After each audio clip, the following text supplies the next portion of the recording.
a little thing over here. It can be whatever it is. It's not necessarily tied into that to that decentralized infrastructure of feeds. So they got into the hits business, buying up some stuff, and now we have Apple. I think I had the foresight. They say, you know what? We don't really care about kind of the open RSS. We'll do subscriptions. Come over here. We'll do your hosting. We're going to take 30% of whatever you get, but we're going to make it easy for you to make money, and we'll take our piece, which is they're not interested in the hits business. So what we still need for this conversation to happen everywhere is we need an uncancelable ecosystem with uncancelable money. And that's what we put together. So we have podcastindex.org, which is supported by 20 different apps that are all independent, and you can, per minute, pay a podcaster, stream actual money to them in real time from point to point. No one, and it's Bitcoin, it's Satoshis, from point to point, and no one can stop you. And this is an ultimate backstop. It's an ultimate preservation of freedom of speech, literally, because podcasts are speech.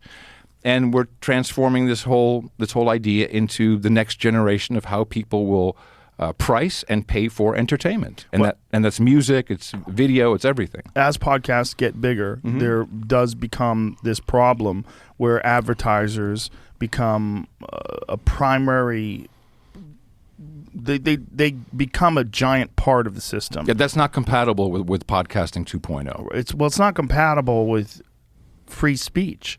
Because there's exactly. going to be things that you're going to be asked not to discuss, right? Yeah. And this is the problem with things self-censorship. Well, there's self-censorship too, right? And this is what happens with things like YouTube. Like Tim Dillon's a good example. Like Tim Dillon's podcast, which is... I heard he's gay.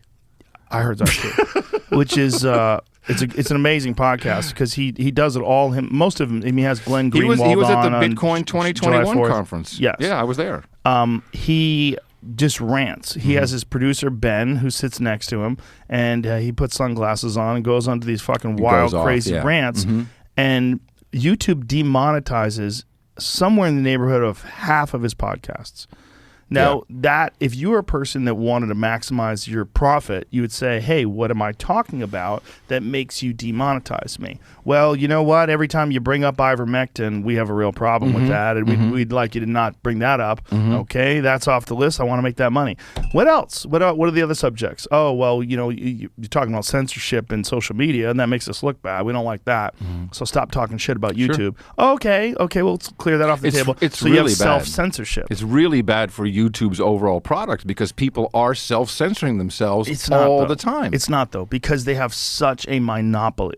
Oh, yeah, okay. Their monopoly is so massive. Yeah. Like, if you were the CEO of YouTube, no one can say you're not doing a good job because literally a trained monkey could run YouTube. They're just like, let the money come in, bang, bang, bang, bang, bang, like a trained monkey with little thimbles. Yeah. Like, you don't have to be wise to, like, just say these content creators are making fucking millions of hours of shit every year. All you have to do is, like, let it roll in and slap ads on it. That's all you have to do. And pick up some hits. So if something comes along and this person is... you're saying, okay, we're going to demonetize these. We're going to remove ads from these. The profits are still extraordinary because there's no competition. What other thing is out there like YouTube? There is no thing out there remotely commensurate with YouTube. I agree. So because of that, you could be like, I could be the CEO of YouTube. They could call me up once a week and go, what do you want to do about this? Fucking delete it. Do you know what YouTube's biggest problem is? What? Creating inventory. They have so many people who want to advertise so much, such volumes, they cannot create. You can't have 5 ads in front of a YouTube video. So that's their biggest problem. My point was that you don't have a situation where there's a comparable platform that does the same kind of numbers but doesn't censor as much, and then these shows become more popular there and they earn more money. No, it's not going to happen. You're looking at it like Coke and Pepsi, right? It's not going to happen. If you look at the numbers of Coke and Pepsi, I don't know who does better or what, but the point being that there's a competition there. There's no competition when it comes to YouTube. It's just YouTube. I mean, you have your Vimeos, you have your other, but they're so far beyond. Like what YouTube has been able to do is really extraordinary. I mean, they've figured out the way to make the perfect user platform where user-created content is uploaded as a video, and it's really kind of nuts if you think about it. Like, if this didn't exist, and you said, what are the odds that one company is the primary company where you can upload a video? Mm-hmm. You'd be like, that's not possible. Everybody has a phone. Phones are all making videos. Mm-hmm. It's so easy to just set up a little tripod and put your phone on it and start talking about cars or physical fitness or whatever the fuck you want to talk about. The idea that one company would have a complete monopoly on that, not only that, but do a great job of keeping it from being labeled as a monopoly. Mm-hmm. I mean, they really do are. A very good job at that. They really are a monopoly. Yep. But for no good reason. It's not like they're trying to stop other people from doing it. No. It's just they just have the market cornered. It's really weird. But isn't it weird? Well, yes, but at the same time, it's we're just creating these other places. You started the same way, where we go and it's not controlled by anybody. It's kind of incompatible with the advertising model, which is why, podcasting, they say $1 billion in ad revenue. I don't believe it. I mean, it seems like not, there's no big A-level advertising names in there. It doesn't matter. 95% of people doing a podcast do it not for advertising revenue. They do it just because they want to speak their mind, say what they want to say. A lot of them will, if they use any other platform, even if they're using YouTube, I don't want to monetize because I want to have a longer chance to say what I can say. We're moving away. After, we had a whole slew of cancel events take place all around the election, and just after that, we saw people in droves going to alternative social networks like Mastodon, the Fediverse.